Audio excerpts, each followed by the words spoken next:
Domi, ¿me puede decir cuántos están conectados ya?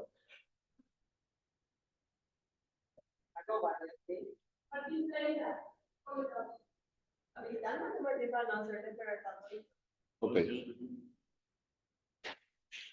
Bueno, muy buenas tardes, queridos cursantes de la Tecnicatura y queridos compañeros de los registros.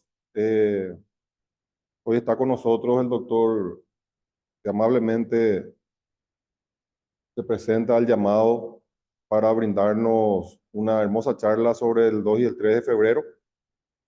Así que muchísimas gracias, doctor, querida doctora.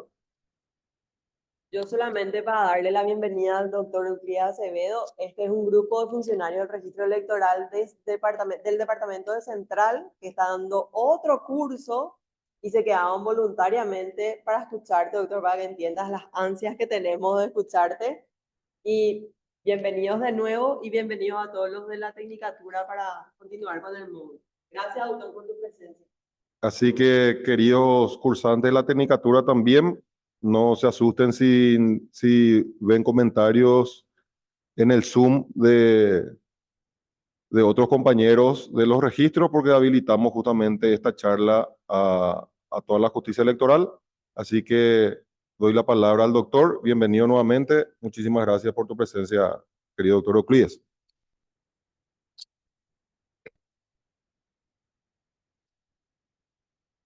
Muy bien. ¿Está bien? ¿Se escucha? Bueno, muy buenas tardes. Muchas gracias por la invitación. Le felicito a la doctora Carla Marcet y aquí a mi amigo el doctor Cáceres y a todo su equipo y a las compañeras y a los compañeros de trabajo. Ya es vamos a poco ya yo Pañaina. Estamos en el mismo territorio. Yo no vengo de ninguna zapatería, ninguna chapería, de ninguna física cuántica, vengo de la cochina política y del complejo mundo electoral. Entonces, me siento como en mi casa. Quiero saludar por intermedio de mi amigo Martín a los ministros del Tribunal Superior de Justicia Electoral y a todas las compañeras y compañeros que están en esta institución que creo que es una de las pocas que todavía goza de credibilidad. El resto de las instituciones no gozan de la misma simpatía, entre otras cosas, por culpa de nuestra historia política, porque la conocemos más o menos o por la que no conocemos luego. ¿Sabían ustedes que hace 70 años, hoy 6 de mayo, no teníamos presidente? No teníamos presidente el 4 de mayo por la noche. No teníamos presidente el 5, el 6, el 7 y el 8. Ustedes saben que hace 70 años el general Stroessner da un golpe militar y cae Federico Chávez. Y entre 4, 5, 6, 7 y 8 no hubo presidente. Recién el 8, después de mucho cabildeo, el general Stroessner le convoca a Tomás Romero Pereira. Tomás Romero Pereira llega de su estancia en Cerro León y le dice, No, Cerro León está acá cerca de Pacaraí, entre Pacaraí y Pirayú. Le dices, tu señora, hay un llamado telefónico, es el general Stroessner. Entonces, Tomás Romero Pereira llama al embajador americano, que es su amigo, y su vecino, en la calle Padre Cardoso. Entonces le dice al embajador americano, si pasa algo, por favor, cuídele a mi familia, porque Romero Pereira estaba casi convencido de que era convocado al cuartel para ser detenido. Era presidente de la Junta de Gobierno del Partido Colorado. ¿Cuál fue su sorpresa? Primero, cuando Stroessner lo recibe con mucha cordialidad y con mucho respeto. Y le dice que asuma la presidencia provisoria de la República. Porque durante mucho tiempo, entre el 4 y el 8 de mayo, los colorados divididos entre guión rojo y democráticos no se ponen de acuerdo quién va a ser el presidente de la República después de Federico Chávez, cuyo gobierno era ya muy inestable. Entonces, Stroessner le hace saber a todos los colorados que no se va a tolerar ni aceptar otra candidatura que no sea la de él. Stroessner era comandante en jefe de las Fuerzas Armadas, que en aquella época el presidente delegaba. Grave error de Federico Chávez. Y aquí hay una fórmula importante para quienes quieren hacer política o estudian ciencias políticas. El poder no se delega, el poder no se comparte, el poder es unipersonal e intransferible. Bueno, don Tomás Romero Pereira acepta ser presidente provisional y en julio se hacen unas elecciones donde hay un solo candidato que es el general Stroessner, que asume el 15 de agosto de 1954. Y el famoso dictador paraguayo Alfredo Stroessner Matiauda nunca dejó respetar la liturgia electoral. Nunca. Habiendo dado el golpe, él no asume como presidente de facto. Guarda todas las ceremonias del proceso electoral. Quiere decir que si en aquella época existiera la justicia electoral, antes de que asuma usted, iban a preparar todos los boletines de voto, mucho más sencillo porque era candidato único. Asume el presidente de la República. Y de paso les quiero hacer una pregunta. ¿Quién era el jefe de policía el 4 de mayo de 1954? Pregunto, ¿quién era el jefe de policía el 4 de mayo de 1954, el día en que hay el golpe de Estado? Presidente del Cerro Porteño era. Un barrio lleva su nombre. Era jefe de policía civil. Pablo Rojas, doctor. ¿Eh? Pablo Rojas puede ser. ¿Quién dice? ¿Ves? Pablo Rojas no era civil, Pablo Rojas era coronel, después general. Civil, no, Epifanio era uno de los golpistas, era uno de los que llevó a Stroessner al poder y después Stroessner se desprende de él. Jovencito era. No tenía ni 35 años, era jefe de policía civil, se muere en el ataque a la policía. A ver, alguien lo que me están escuchando o viendo, para que vean cómo, y ustedes no son los culpables de no saber. Es el sistema educativo. Por eso felicito a la cátedra, por incorporar la historia política, porque nosotros que damos historia, descubrió Juan de Salazar y Espinosa, Alejo García Martínez de Irala, los héroes son López, Tigarribia, el doctor Frank. No, hay otros héroes civiles y militares que tenemos que saber. El jefe de policía que fue asesinado el 4 de mayo de 1954 se llamaba Roberto L. Petit. Entonces, Stroessner asume en el 50. Hoy, hace 70 años, no teníamos presidente. No teníamos presidente. Hoy tenemos dos. Ayer, en la práctica. Fíjense cómo es fantástica la historia política paraguaya. 14 y 15 de mayo. Dos. 2 y 3 de febrero. Dos. Dos partidos tradicionales. Dos grandes ríos. Dos grandes regiones. Dos lenguas. Y dos grandes clubes. O sea, Guaraní y Sudamérica. Fíjense cómo es curioso y hay que prestar atención a todo esto, porque de lo que voy a hablarles hoy, se habló mucho, se escribió poco y no se sabe muy bien. El 2 y 3 de febrero, el 3 de febrero cae Stroessner y sube el general Rodríguez. ¿Cómo es posible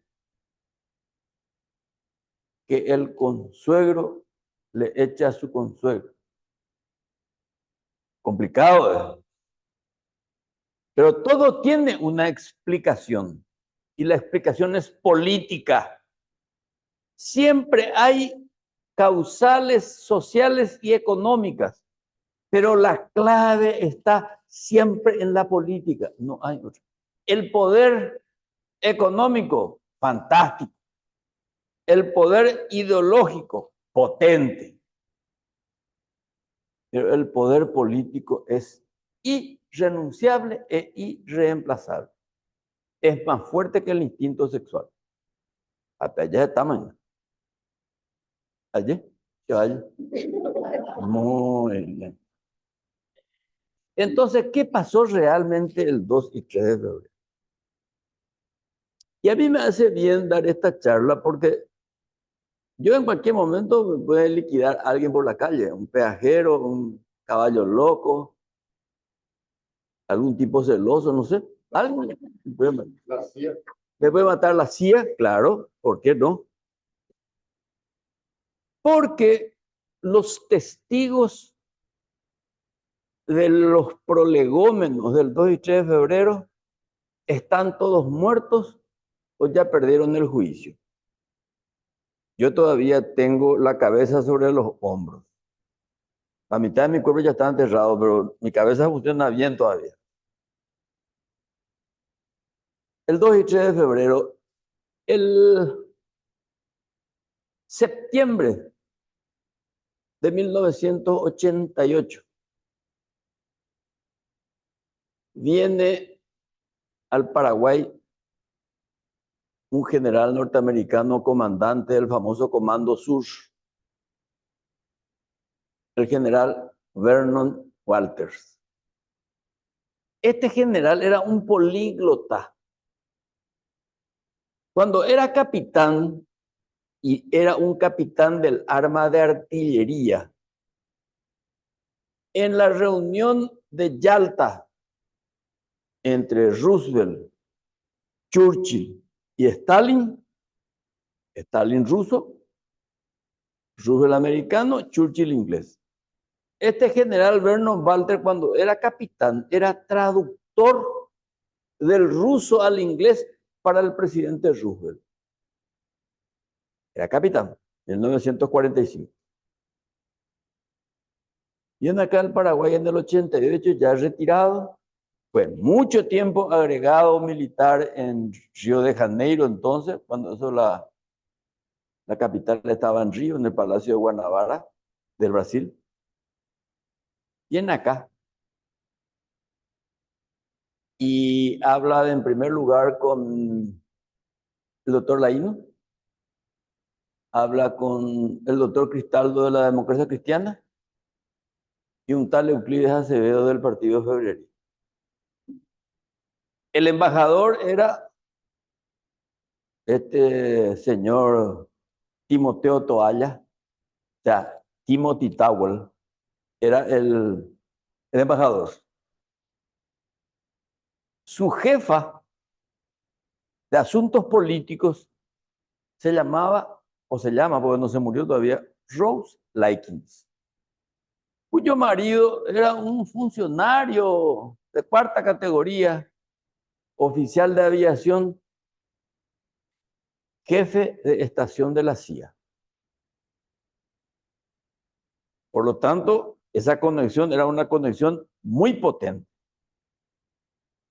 Bueno, hablamos ahí porque nosotros fuimos convocados como miembros del Acuerdo Nacional. El Acuerdo Nacional era una coalición de partidos políticos: Partido Liberal Radical Auténtico, Democracia Cristiana, Partido Febrerista y Movimiento Popular Colorado. Obviamente en esa reunión no estaban ninguno de los pocos porque ellos estaban prohibidos su presencia aquí en el Paraguay por orden de Estado. Pero entraban y salían clandestinamente. Después de eso hay otra reunión más privada, de la que yo soy testigo presencial. A esa reunión es convocado el poderoso general Andrés Rodríguez Pedot. El general Vernon Walter, que hablaba muy bien castellano, tenía una corbata colorada de AOPOI, jugaba con todos los símbolos. Después de mucho hablar de la importancia del desarrollo, de la lucha contra el terrorismo, de la paz, la importancia de la democracia. Y le dice al general Rodríguez: mire, señor general, usted puede ser el próximo líder del Paraguay, o su destino va a ser el mismo que tendrá Noriega. Noriega, presidente de Panamá, mucho tiempo agente de la CIA, después se convirtió en enemigo de la CIA. ¿Por qué? Porque de luchar contra el narcotráfico se convirtió en narcotraficante. De perseguir la prostitución se convirtió en madama. ¿Sabes? Entonces, yo no sé si Rodríguez entendió o no entendió. Yo no sé si Rodríguez sabía quién era Noriega o no. La cuestión es que se retira, más o menos le dice a su orden, y me quedo yo muy amigo del señor Towell y de la señora Rowley. A partir de ahí tengo una relación bastante, no digo fluida, pero muy regular con el general Rodríguez. En aquella época el Partido Colorado, igual que en el 54, empezó a dividirse entre militantes, combatientes estronistas y los llamados tradicionalistas. De los militantes combatientes estaban Montanaro, Mario Abdos, Jaquet. Del lado tradicionalista, Juan Ramón Chávez, Argaña y compañía. Entre paréntesis, cuando se produce la pelea, el doctor Argaña se manda a mudar a los Estados Unidos.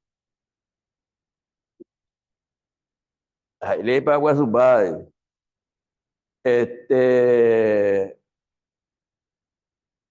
Terminada esa reunión, la conspiración estaba cantada. Todos sabíamos que algo iba a pasar. No sabíamos con detalles. Yo tenía muchos contactos militares. Tenía contacto con el general Johansen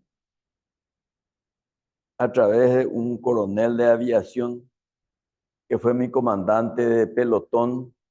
Cuando yo hice mi servicio militar en la Fuerza Aérea, él era un teniente que acababa de llegar de Estados Unidos, era piloto de LAP. Yo para esa época era un leproso, así viajaba en LAP, todo el mundo me daba la espalda, y este era un tipo, este comandante, siempre me saludaba. ¿Por qué? Después me di cuenta por qué. Él era el enlace por vía Nenín Viveros Cartes con el general Rodríguez. Sabíamos más o menos la fecha cuándo iba a ser, porque todos iban a pasar a retiro en el mes de diciembre. general Rodríguez tampoco quería creer que su suegro estaba metido en el asunto, pero Stroessner ya estaba siendo manejado por un equipo de políticos que, aprovechándose de su avanzada edad, ya hacía de él lo que querían. Y el propósito era, después de Stroessner, otro Stroessner. ¿Me siguen? Muy bien. Entonces, ustedes ya saben la historia de que el general Rodríguez tenía que ir a jugar tute con Stroessner en la casa de Manito Duarte. Él finge una fractura, o sea, hace poner un yeso falso. ¿Sabían ustedes eso, verdad? Va a ver la pecuada, entonces. ¿Eh? No, la pierna era, la pierna. Y por supuesto, doña Nelly y toda su familia a Punta del Este. Tampoco se fueron al Chorolo. No, a Punta del Este, eran tutis. Bueno, el 2 y 3 de febrero ya saben ustedes que hubo un intento de agarrarle a Stroessner en la casa de su amante de ñata legal. Fracasa, eso porque estaban todos asustados. No vayan ustedes a creer de que Rodríguez, Oviedo y los famosos Carlos y los Víctor estaban muy valientes. No, Parupayes, güey, tenían miedo, porque si salía mal el golpe, iban a ser fusilados todos, absolutamente fusilados.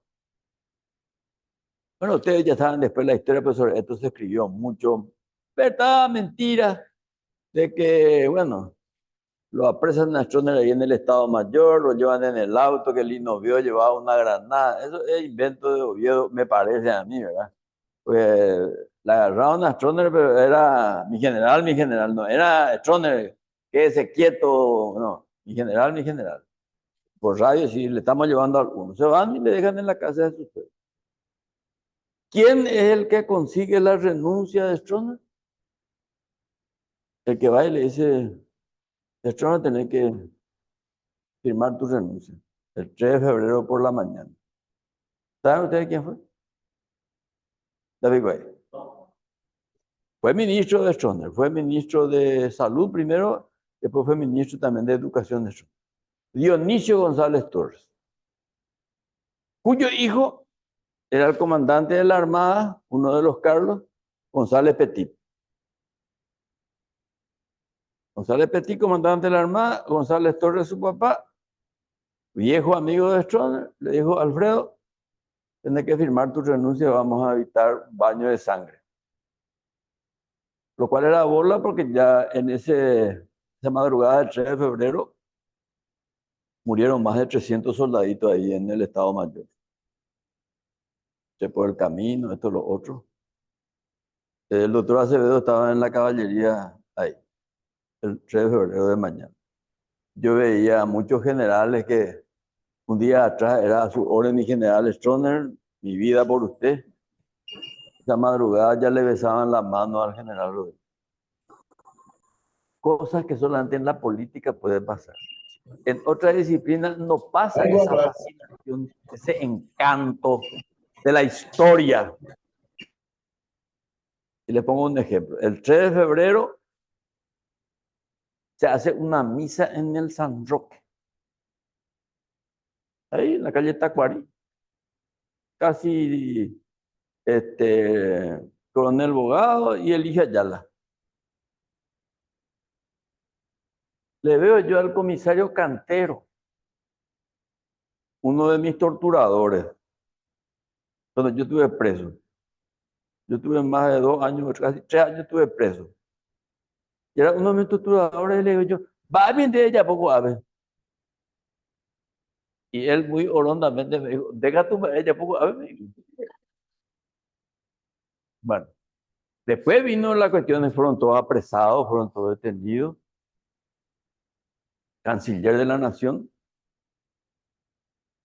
Luis María Argaña.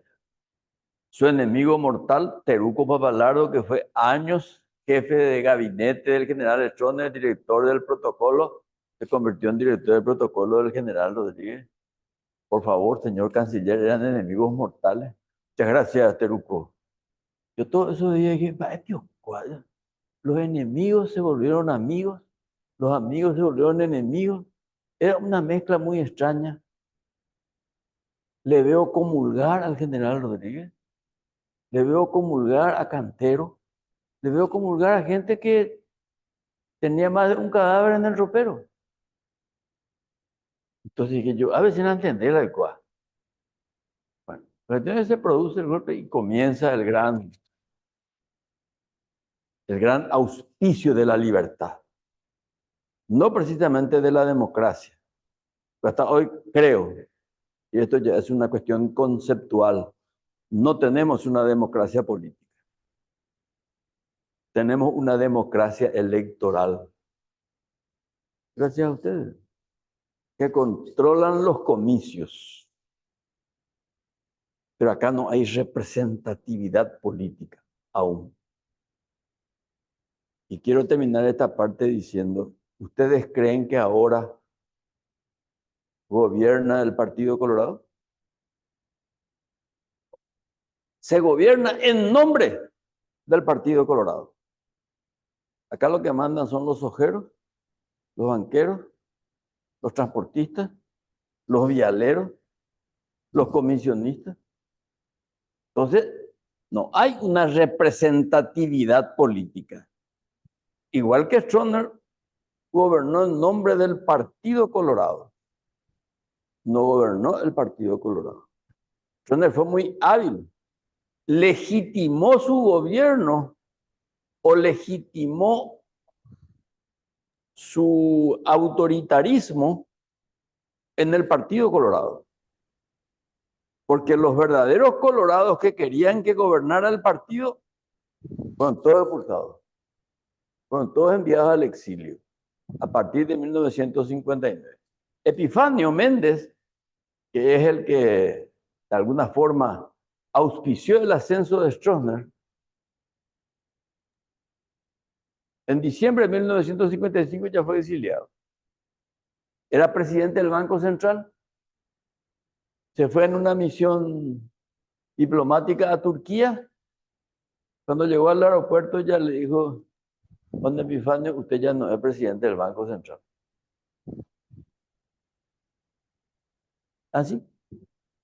El general Stroessner quiere que usted encabece una misión cultural. Y se van los famosos tríos los paraguayos. Paraná, Barbosa y García. ¿Quién era el corresponsal en aquel entonces del gobierno del general Stroessner? Nuestro gran poeta Augusto Roa. Stroessner comenzó con el respaldo de mucha gente, porque después de la guerra civil del 47, en 3 años tuvimos como 6 presidentes. 7, en 4, 5 años. Había mucho desorden. O sea, el que se le viene a poner orden es el general Alfredo Stroessner. Y tiene, por supuesto, el respaldo de toda la ciudadanía, entre ellos hasta de Roa Bastos, a quien termina exiliándolo en el 81, varios años después. Ya, la historia política es una historia muy compleja y se lleva a cabo acontecimientos insospechables. Y con esto quiero terminar. ¿Se acuerdan de Rose Likens? Cuyo marido era el jefe de la estación de la CIA. Bueno, cuando yo fui embajador en España, ella era embajadora en Bulgaria. Entonces yo hago un vuelo Madrid-Sofía. Y desde la embajada de Sofía, seguimos de cerca el levantamiento del general Lino Oviedo contra Guamos.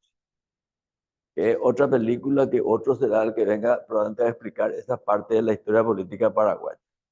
Entonces, prácticamente por teléfono yo sigo el golpe del 89 en la embajada americana, el golpe contra Lino Oviedo desde la embajada norteamericana en Sofía, Bulgaria.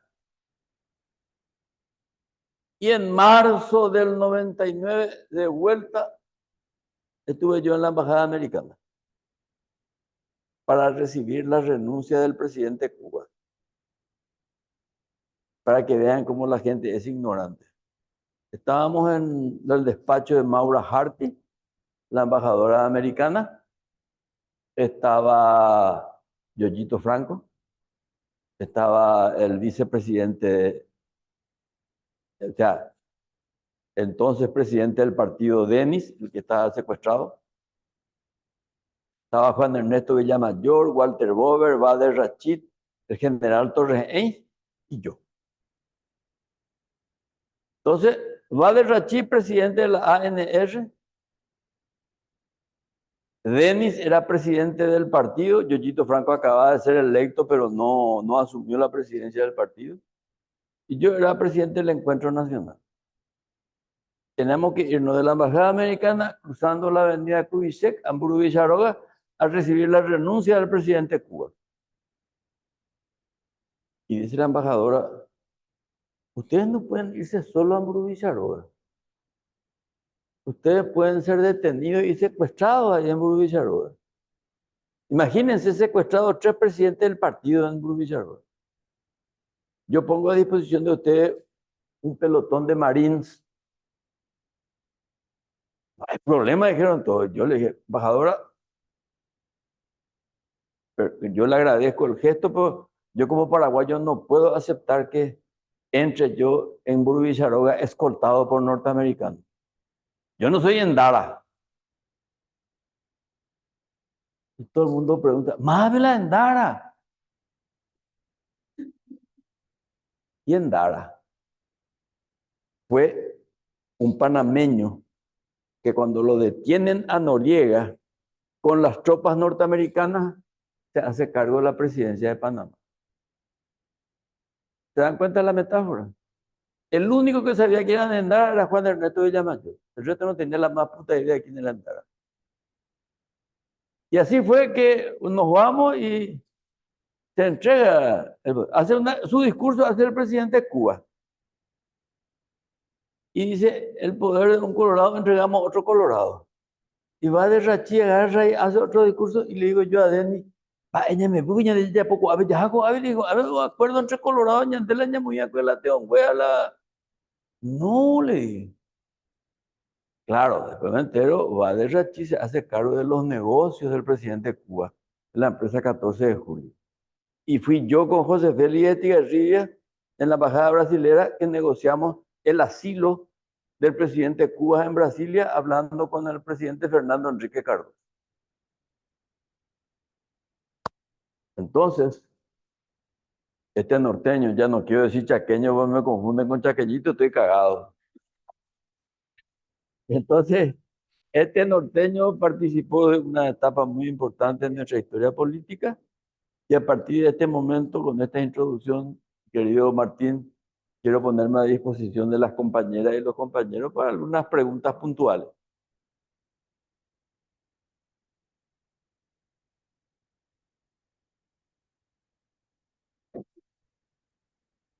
Y al menos en la sala hay alguna pregunta. Es una cuestión de curiosidad, ¿verdad?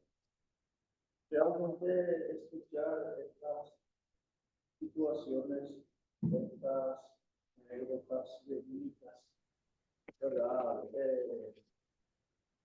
Desde mi punto de vista muy personal, y con todo el respeto, ¿verdad? Le pregunto al doctor si qué posibilidad hay o si no está luego en marcha una producción de un libro de la historia que comenta ahora, doctor. Porque sería muy bueno, yo en particular, la primera vez que escucho estas cuestiones que muchas veces nos enteramos a través de la prensa, pero sabemos que sale muchas veces muy manoseado, entrecortado, faltando mucho a la realidad o a la veracidad de la situación. Yo creo que en ese sentido pregunto si no habría posibilidad de registrar en un libro donde las futuras generaciones que puedan venir tener las precisas, en este caso, de lo que había ocurrido, porque es un hecho histórico muy importante, ¿verdad?, que surgió en nuestro país. y sería bueno registrar en algo que pueda perdurar. Por eso no me pregunto, doctor. Muchas gracias. Me parece apropiada la pregunta, porque como les decía, los protagonistas y testigos de la historia van a ir desapareciendo, yo entre ellos. Sí, está en mis planes escribir esta parte, pero como yo soy indígena, soy ágrafo, no escribo. Tengo un par de libros escritos, pero me cuesta escribir. Entonces, ¿qué hago? Voy a contratar a un periodista a quien le voy a relatar y él va a pasar por escrito lo que cuento, entre otras cosas.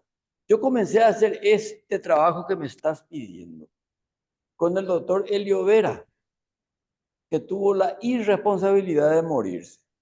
El doctor Elio Vera es uno de nuestros mejores novelistas, narrador, poeta, periodista, un guaireño súper inteligente, que me empezó a grabar mi vida en la cárcel. Pero la parte simpática de la prisión, porque todo el mundo cuenta cuando fue torturado, la parte trágica de la prisión. Y nosotros, como él era un rebelde, un transgresor, dijo, una leibutomía. Pues la cárcel fue con gusto, pai, pero hoy gusto hay. Entonces yo empecé a contarle y se registró en varios cassettes entonces que su hermana también irresponsablemente perdió.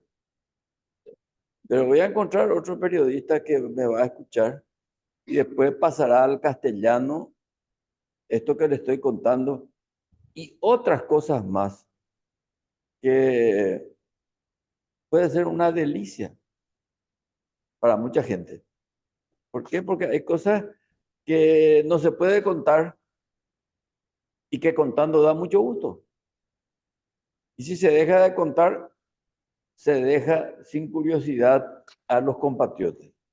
Por eso es que la historia política es fundamental conocerla.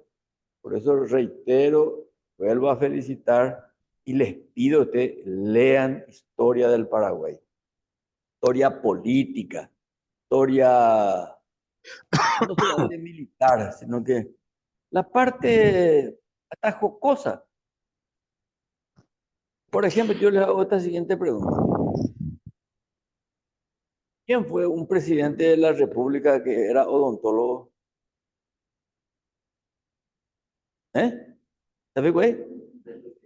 ¿Viste? Tenemos militares, tenemos abogados, tenemos ingenieros, tenemos médicos. ¿Quién fue un presidente odontólogo?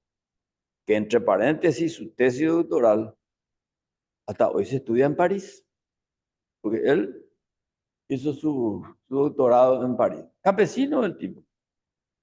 Le doy más datos. Casapeño. Nada.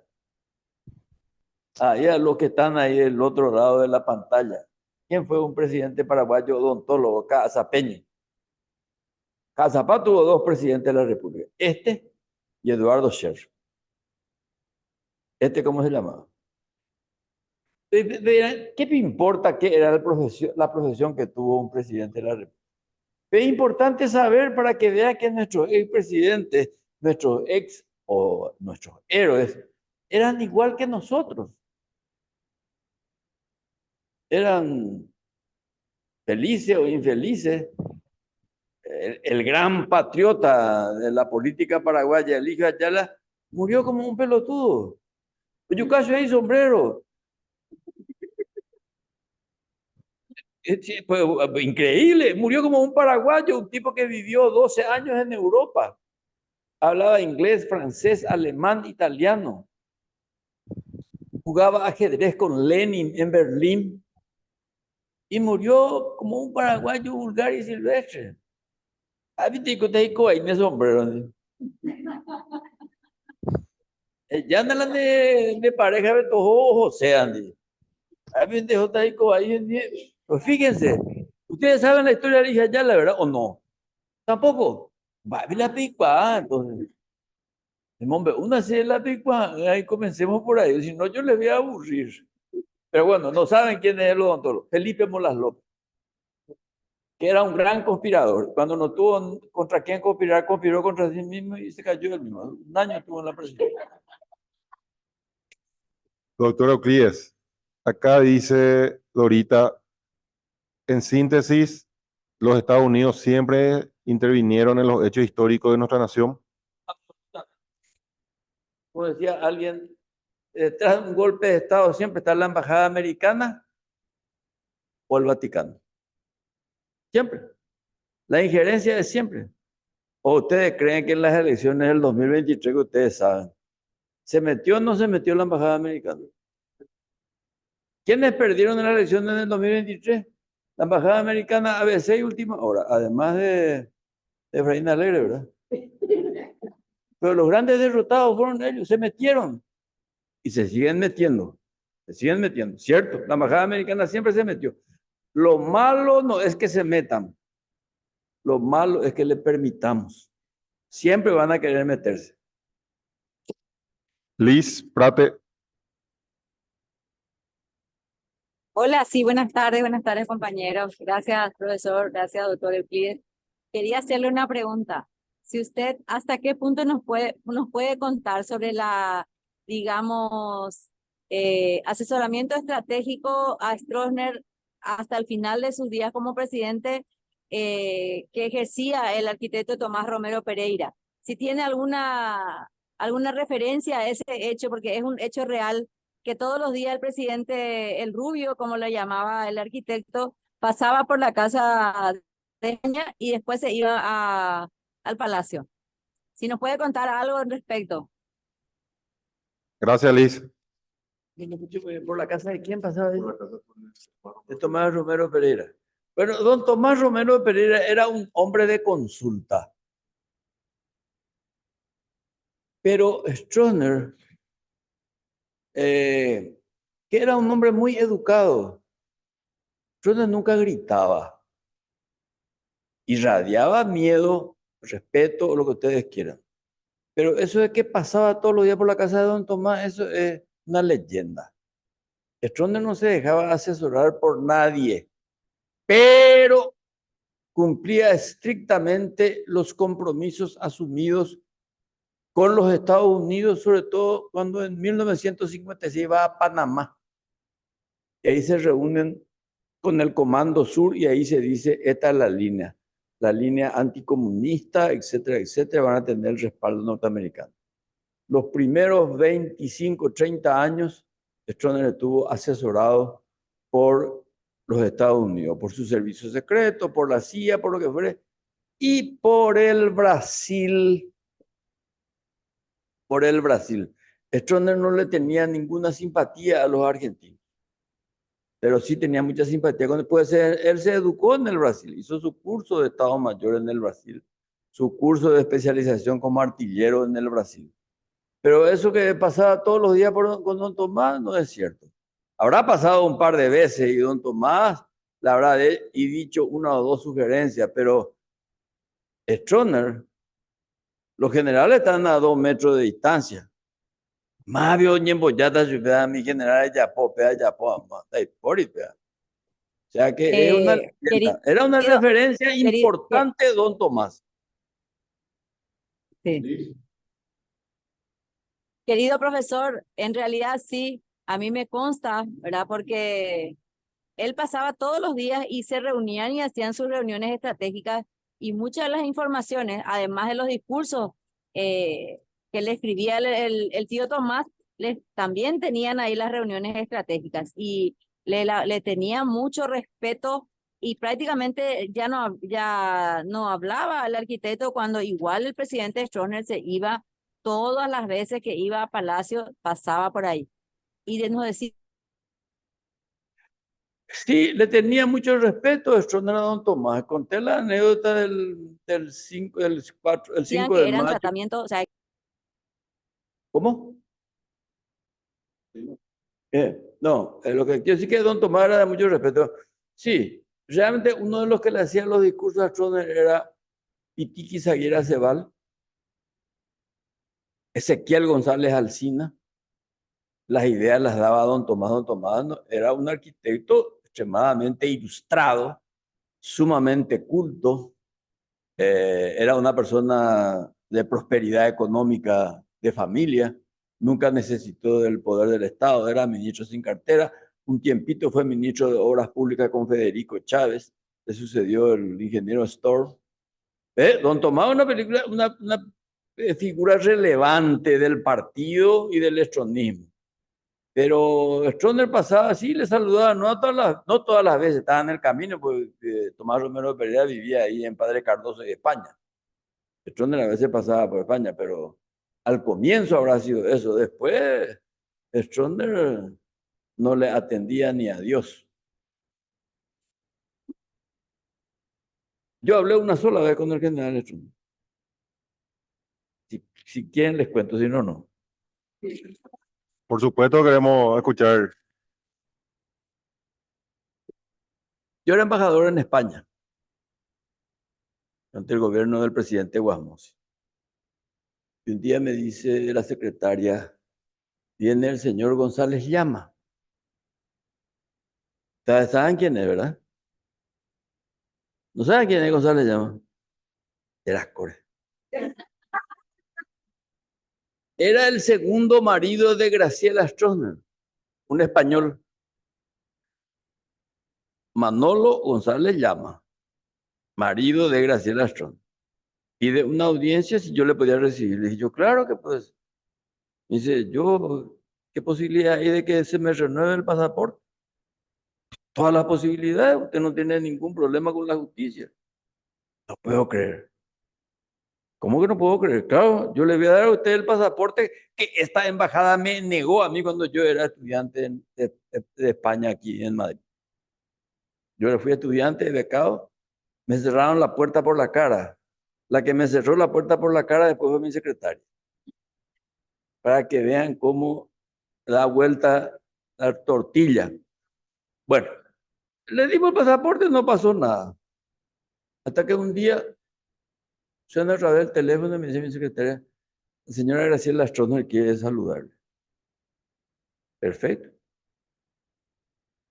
Buenas tardes, excelencia, la señora Graciela Stroessner.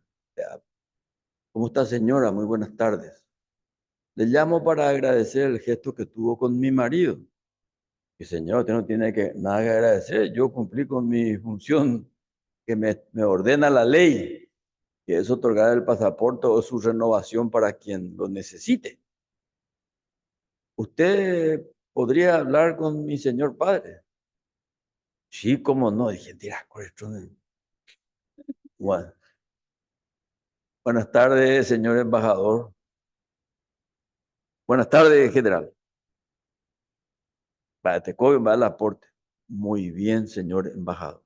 Castellano. Yo le quiero agradecer, excelencia, el gesto que tuvo con el marido de mi hija, no digo mi yerno, con el marido de mi hija. Y le llamo expresamente para agradecer. Dije, yo, general, usted no tiene nada que agradecer. Yo fui su prisionero 3 años, pero usted es paraguayo. Y atiendan bien lo que les dije. Habrá paz en el Paraguay el día en que haya reconciliación entre todos los paraguayos. Mientras dividamos el país entre estronistas y antiestronistas, entre epifanistas y colorados epifanistas, entre mopoco, entre antimopoco, no va a haber paz. Y yo creo que a usted le gustó y le interesó la paz. Totalmente de acuerdo, señor embajador. Muchas gracias. Muchas gracias a usted por llamar, general. Buenas tardes, buenas tardes. Nunca más. Yo en mi vida le he visto que... Claro, le he visto el día que me entregó mi casa.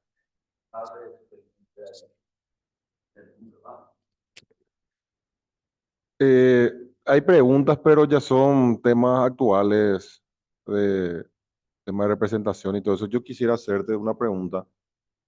Si bien se gestó el 2 y el 3 de febrero, ¿cuánto tiempo antes se programó, se planificó esto y cuál fue el detonante de la acción de Stroessner para decir hasta acá llega él? No, obviamente que el 2 y 3 de febrero es la culminación de un proceso. Ya había un proceso en toda América Latina. Fíjense ustedes que en 1983, 6 años antes del golpe, termina la dictadura argentina con el triunfo del presidente Alfonsín en la Argentina. La misma cosa pasa en el Brasil, pasa en el Uruguay. Prácticamente se democratizó toda América Latina. El último era Paraguay. Entonces, la presión era a todas luces notable. Por supuesto, ese golpe militar no hubiera prosperado si no hubiese existido movilizaciones sociales, reivindicaciones campesinas, la lucha de los partidos políticos, los manifiestos del Acuerdo Nacional, la libertad por los presos políticos. Ya, todo eso hizo que se creara el ambiente y ya se notaba claramente que la embajada americana empezaba a tener problemas con el gobierno. Ya el embajador Robert White tenía un enfrentamiento directo con el presidente Stroessner, mucho antes que Timothy Tower, que fue el último embajador americano que tuvo Stroessner. Después ya fue embajador del general Rodríguez. Vale decir que el plan estratégico militar se elabora prácticamente a partir de octubre del 88.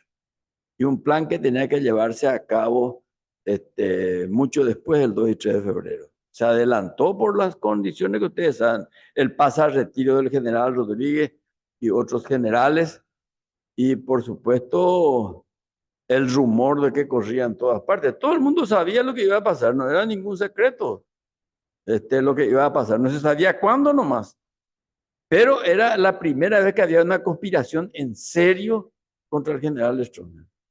Y no sé, hay coroneles de la época que escribieron libros al respecto, que hablan de que se le habló a Gustavo, Gustavo le habló a su papá, y su papá no creía, los generales que sabían, doña Molentejún, se quedaban todos en el medio por si las moscas. O sea, yo creo que ningún general estaba ausente de lo que estaba pasando.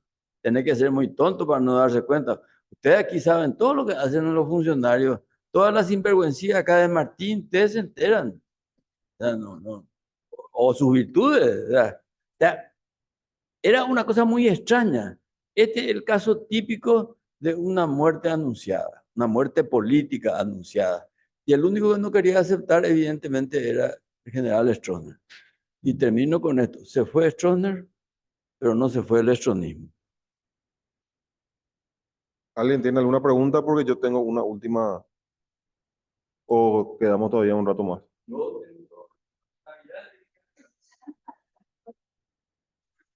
Yo tengo una consulta. En la época del general, el gobierno de Stroessner, la oposición, llámese Partido Febrerista, Liberal, ¿cómo se convivía políticamente desde la oposición? Ya sea en los cargos, en las actividades, el día a día. Bueno, la oposición era una oposición vigilada. Por ejemplo, yo por ser el más irrelevante de los opositores, por ejemplo, no me daban el pasaporte. Yo fui invitado en 1979, 10 años antes del golpe, a visitar los Estados Unidos. Me fui sin pasaporte. Sin pasaporte. Y de Nueva York me quería ir a Madrid para visitar a una novia que yo tenía en Madrid. Andar escoila de pasaporte y me fui al consulado español en Nueva York. Y como yo tenía muy buenas relaciones con el PSOE, Partido Socialista Obrero Español, y estaba a punto de ser gobierno, me dieron un salvoconducto. Ajá, se la Madrid, Nueva York, 8 días. A ver, no hay cueco. Por ejemplo, por supuesto, ningún opositor ni que sueñe tener un cargo. Había una oposición vigilada, por supuesto, el PLRA. El PLR tenía diputado, tenía senador, diputado tenía. La INO era diputada, doña Coca era diputada. Entre paréntesis, cuando fuimos presos políticos no nos visitaron. Bueno, eso es otra historia. Pero la vida era prácticamente clandestina y los que estuvimos presos políticos tuvimos muchos inconvenientes. O sea, mis hijas, que eran chicas, nadie quería jugar con ellas porque era la hija de un preso político. Y yo era una ñura galleta comparado con esos otros que estuvieron 12, 14, 19 años presos. Esos sí que eran prácticamente leprosos. ¿Alguna consulta? No, una pena. Ah, Sí, yo también se me pregunto por qué, ¿verdad? Claro, porque yo era opositor, yo era dirigente febrerista, bastante combativo. Mis discursos eran muy incendiarios, como todo joven. Y la verdad que a mí me complicaron en una conspiración de intento de asesinato al general Stroessner. A tal punto que las personas con quien supuestamente yo estaba vinculado fueron todos asesinados. Y debo reconocer esto. Cuando yo caí preso, después de la tortura correspondiente, que era una bienvenida obligatoria, me llama Pastor Coronel a su despacho. Y en el despacho estaba el general Fretesdábal, estaba uno de la Marina y estaba el jefe de inteligencia, estaba otro, pero me acuerdo bien que estaba el general Fretesdábal, Alejandro, jefe de Estado Mayor. Y dice, a ver, ¿cuándo iban a asesinar al general Stroessner? Me dice Pastor Coronel. Tengo ni idea, le dije yo. Agarró una caja de cigarrillo Dunhill. China Aves. ¡Abogado! Tráigale aquí a Mancuello, a Milcar Oviedo y a los hermanos Ramírez y Villalba. Que vengan. Y entran los 4 tipos. Con la cabeza rapada, parecían esos de los campos de concentración nazi. ¿Ustedes le conocen a este?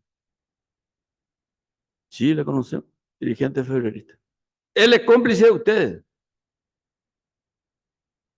Y no le dice Carlos Mancuello.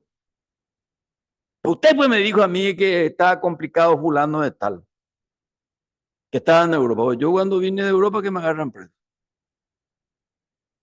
Y le dice, eso dijimos nosotros porque él no estaba y fruto del tormento. Eso me salvó la vida.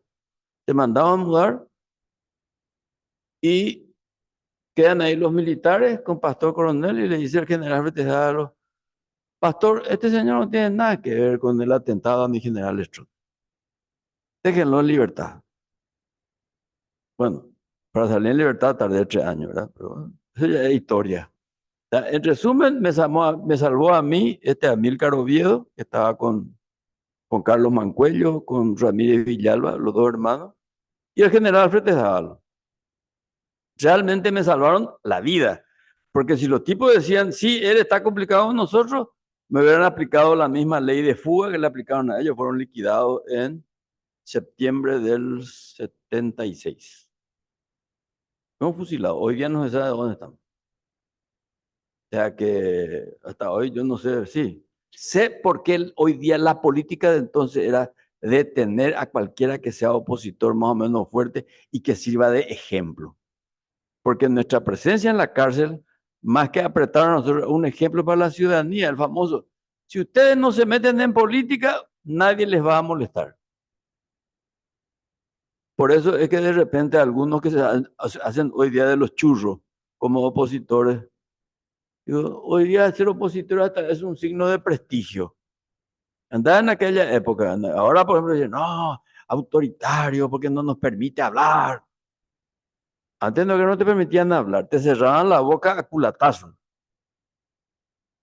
Te torturaban como, bueno, hoy día es un pinchazo y te denuncian ante la Comisión de Derechos Humanos, ¿verdad? En aquella época te arrancaban la cabeza y de vos no se acordaba ni Dios. Rubén Valiente, no entiendo tu pregunta, si podés encender tu micrófono y hacerlo directamente. Nancy, tenés la palabra. Sí, buenas tardes, señora ponente, doctor Euclides Acevedo. Buenas tardes, profesor y compañeros. Una pregunta, doctor Acevedo. ¿Hay alguna posibilidad que de alguna u otra manera vuelva un gobierno similar a Stroessner, pero en forma solapada, disfrazada igualmente de democracia? Gracias. Gracias, Nancy. No creo. No creo por las condiciones internacionales. Y les habla alguien que no está satisfecho con este régimen democrático. Más de uno me habrá escuchado hablar de la Junta Patriótica de Reconducción Democrática, basada en el artículo 138 de la Constitución. Nadie nomás no me hace ni puto caso, como dicen los españoles.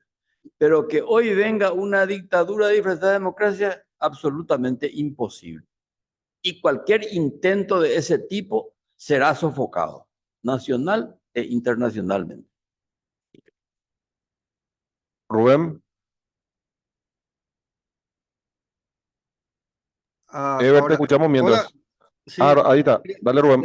le quería consultar nomás si después del gobierno del presidente Stroessner, él pudo hacer oposición o cómo fue su política luego de los partidos, o sea, luego de los presidentes que ocurrieron después. Por ejemplo, cómo fue con Andrés Rodríguez y sus siguientes. Tu carrera política. Bueno, con Andrés Rodríguez siempre intentaron afiliarme al Partido Colorado. Nunca acepté. Me ofrecieron de todo menos afiliarme al Partido Colorado. No pasó eso. Con el general Rodríguez, bueno, con Guasmosi defendimos su gobierno democrático ante la insurrección del general Oviedo.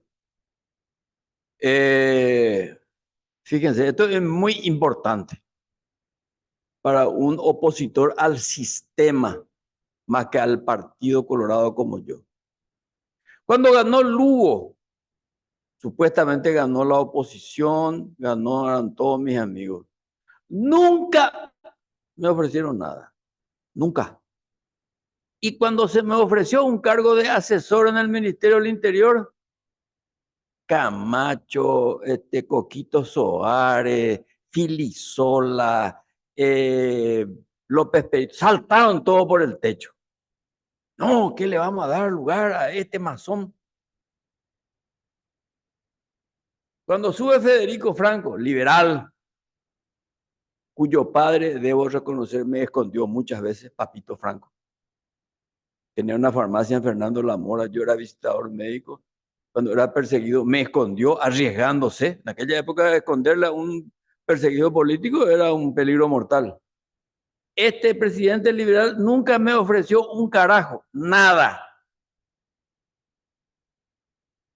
Mucha gente dice, no, gobierno colorado de González Maqui. No, González Maqui, su gobierno era mío también, porque nosotros le echamos a Oviedo. Wagner era ministro de Agricultura. Tito Saguier era canciller. Caballero Vargas era el gobierno de unidad nacional. El único que me ofreció es Mario Audo Castillo, y no sé por qué. Y me ofreció nada más y nada menos que ser ministro del Interior. Yo le conocí 3 veces nomás a Mario. Una vez que le entrevistó Oscar Acosta, yo trabajaba en la radio. El día en que me llamó a ser ministro del Interior y cuando juré. Una cosa muy extraña, de verdad. Pero yo sigo siendo un convencido socialdemócrata y sigo siendo enemigo de un sistema capitalista, de un sistema que no se basa en los partidos políticos, sino que en un sistema que se basa en la cooptación de los partidos políticos. Por eso le decía yo, este no es un gobierno colorado, es un gobierno de comisionistas, de la oligarquía ganadera, de la oligarquía vialera, de la oligarquía de los comisionistas bancarios, no del Partido Colorado. Ever Delgado. Sí, buenas tardes, doctor Euclides, profesor, compañeros todos. Doctor, una consulta. ¿Qué hay de cierto de que el doctor Luis María Argaña tendría que haber sido el presidente luego del golpe del 89, específicamente. Gracias, Ever. Sí, es verdad. Después del golpe de 3 de febrero, cuando se iban a hacer las elecciones, a las que entre paréntesis yo me opuse, el 17 de febrero yo le dije al general Rodríguez, a mí no es ya pura presidente, ya pues en la elección, ya a 2 años ya pues de impacto de unidad nacional. Quédese con la legitimidad del poder democrático del pueblo y no se fije en la legalidad. Yo creo que no entendió la diferencia entre legitimidad y legalidad. Efectivamente, el candidato tendría que haber sido el doctor Luis María Argaña. Y fue allí que varios generales y algunos civiles le dijeron al general Andrés Rodríguez, ahí viene meta Argaña de la presidencia de la República. De Aranio. ¿Quién rechaza la oferta de ser presidente de la República para un político? El político que dice, a mí no me interesa la presidencia de la República, es un mentiroso, marca a la derecha. No, realmente quiere ser presidente. Efectivamente, tiene razón. Argaña era el candidato del movimiento insurreccional de HUP. Pero el general Rodríguez le ganó de mano. ¿Alguien más? Acá hay un comentario que dice, en una entrevista, Benítez Rickman le había dicho al periodista Augusto dos Santos que 20 días antes del golpe en Europa ya le habían dado detalles del golpe. Y es probable que sea cierto. Benítez Rickman es un historiador serio, un historiador responsable, es tronista, no vergonzante, es tronista IT. Y no me extrañaría porque aquí en Paraguay sabíamos todo, hasta un ciudadano común como yo, independientemente de la anécdota de la embajada, sabía cuándo iba a ser. Yo estaba en el restaurante El Caballito Blanco, ahí en la calle Alberdi, casi General Díaz, cuando sabía exactamente que los tanques ya estaban viniendo. Yo ya sabía que iban a venir, pero no sabía cuándo y a qué hora.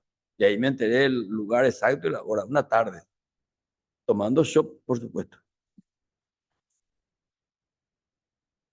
¿Verdad?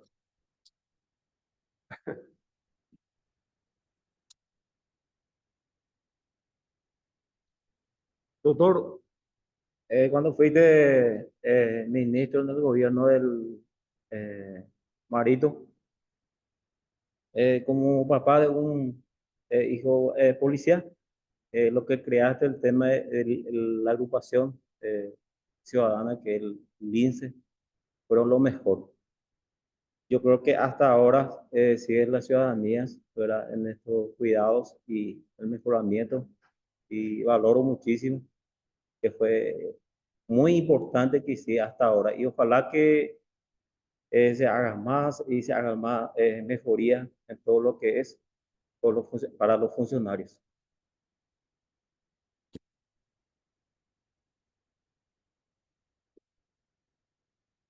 Coincido que los linces constituyen una necesidad, pero no a costa del vaciamiento de las comisarías, porque la seguridad preventiva está en las comisarías. Y ahora tantas ganas se tiene de tener lince que se sacan todo, la comisaría quedaron vacías. Y la comisaría es preventiva. Lo que hay que es prevenir el delito y no reprimir el delito o al delincuente. Es mucho más fácil y más económico prevenir el delito. Pero hace falta. Yo estoy de acuerdo que Paraguay necesita más policías, mejores entrenados y mayor seguridad social. Otro día les puedo hablar sobre los planes de seguridad social para la Policía Nacional. Una consulta. Si bien en esta era democrática contado con los dedos, o tal vez yo no recuerdo un ministro del Interior que haya salido por la puerta grande. Casi siempre fueron cambiados por inoperancia o algún que otro problema de seguridad o política. Vos pasaste a la Cancillería en pandemia. ¿Qué puede comentarnos de ese cambio que hubo? Yo creo que, no sé, yo no creo en el destino. Uno hace su propio destino. Mucha gente no cree en la suerte, pero de alguna manera es una suerte política que yo no haya salido quemado del Ministerio del Interior. Me fui a la Cancillería. Lamentablemente, tanto en uno u otro ministerio no pude cumplir el papel que me correspondía primero porque en el Ministerio del Interior me tuve que dedicar nada más y nada menos, además de reforzar a los linces, es encerrar a mis compatriotas. Eso no es una tarea agradable. Y cuando estuve en la Cancillería me dediqué a obtener vacunas. Yo lo que cuento siempre en mi experiencia del Ministerio del Interior es que en todas las comisarías, en los años 70 y tantos, mi foto estaba en todas las comisarías. Se busca. Y en el 2019, en todas las comisarías también estaba mi foto, pero como ministro del Interior. Y durante 3 días yo me recuperé de la tortura en el Rigoberto Caballero. Era preso político. Y 35 años después también estuve en el Rigoberto Caballero reponiéndome del COVID, pero como ministro del Interior. Doa leña de ñaña con mundo. ¿Alguna consulta?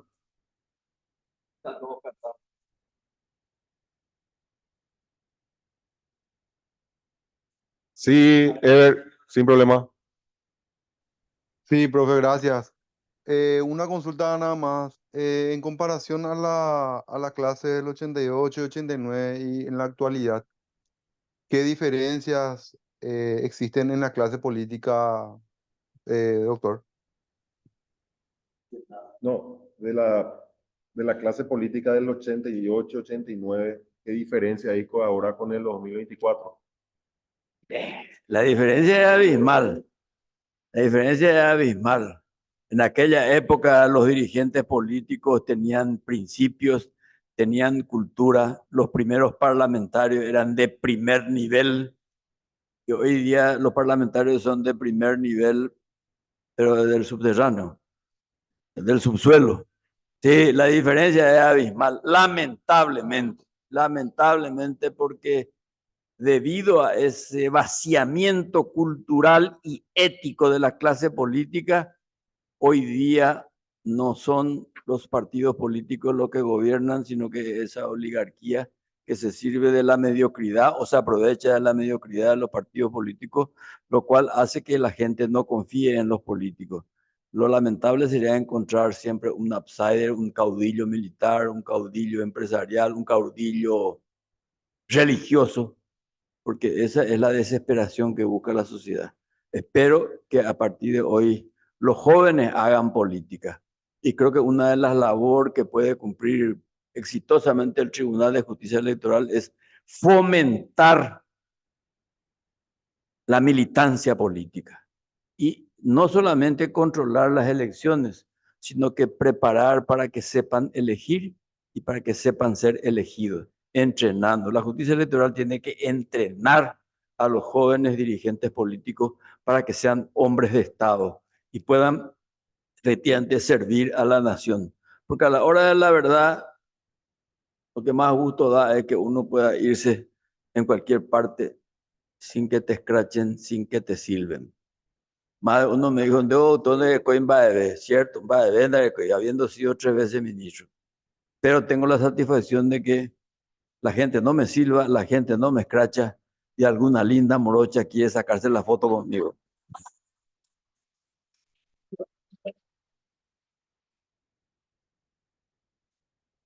Bueno, para ir cerrando, de hecho, esa es la misión del IPEL, querido doctor, quiero que esté tranquilo.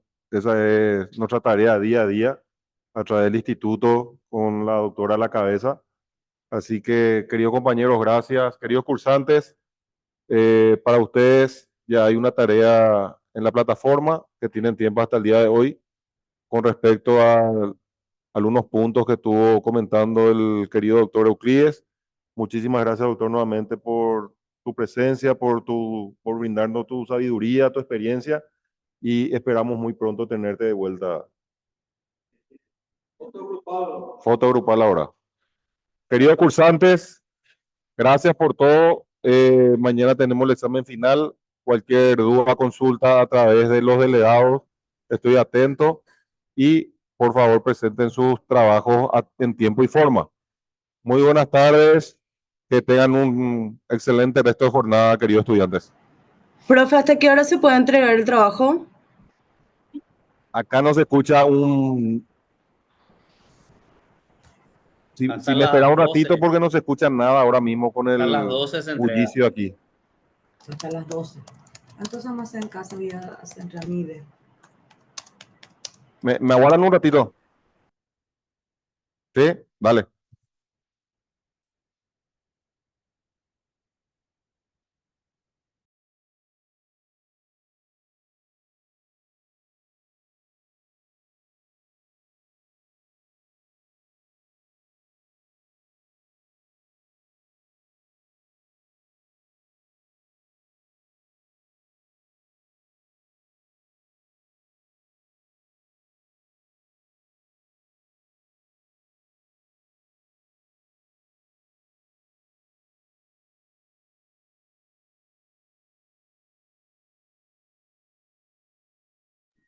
La cara de Osmar me asusta todo ya.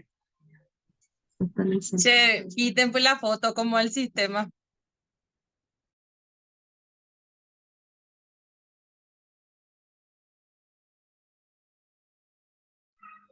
Omar, reíte, manda, por favor, Dios mío, o a su peque.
Hola, hola, hola, ¿qué pasó? Ya se cortó la transmisión.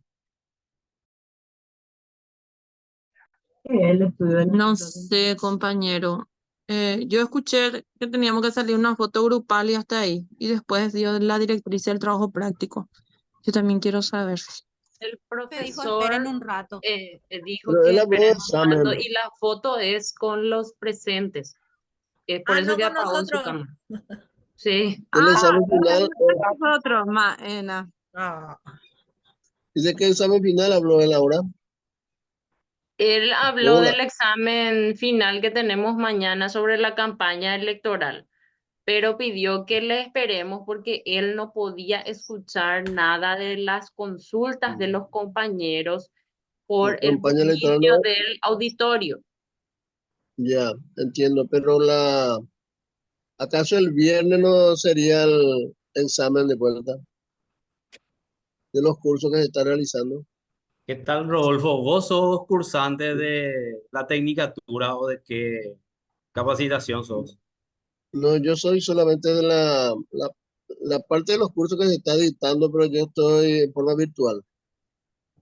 Sí, ya sé, pero te pregunto, ¿vos sos de la tercera promoción de la tecnicatura o sos de unos cursos individuales que está haciendo la justicia No, electoral? no, estos cursos que están realizando ahora.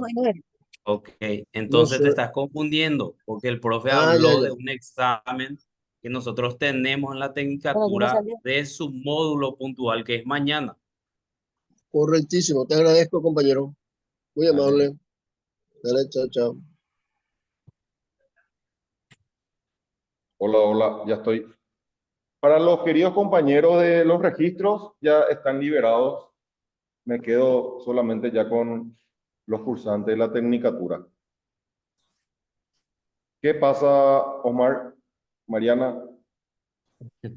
Nada, profe, No. estaban confundidos nomás algunos participantes porque dijiste, hablaste de un examen final y creían que era de los otros cursos.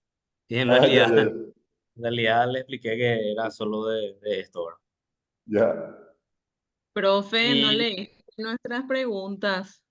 ¿Cuál es? No, ¿sabes qué pasa? Viste que estaba medio yo de costado, no tengo mouse. Era un desastre, era para... ¿Cuál, esperamos, cuál fue tu pregunta? Quería saber, ¿verdad? También queríamos eso, ¿verdad? Pero no podía. No, ¿Qué costó? queríamos la foto con el doctor. Quería saber en realidad qué él opinaba sobre qué es lo que le falta al Paraguay, ¿verdad? Para poder llegar a esa cuestión de democracia más pluralista, ¿verdad? Si bien en la Constitución eso está dentro del marco jurídico, pero como él mismo dijo que nos encontramos siempre en una dualidad de manera histórica, ¿verdad? Habló de los clubes, del partido y demás. Yo quería saber qué le falta entonces al Paraguay en ese estage para llegar, ¿verdad? A una democracia pluralista y participativa.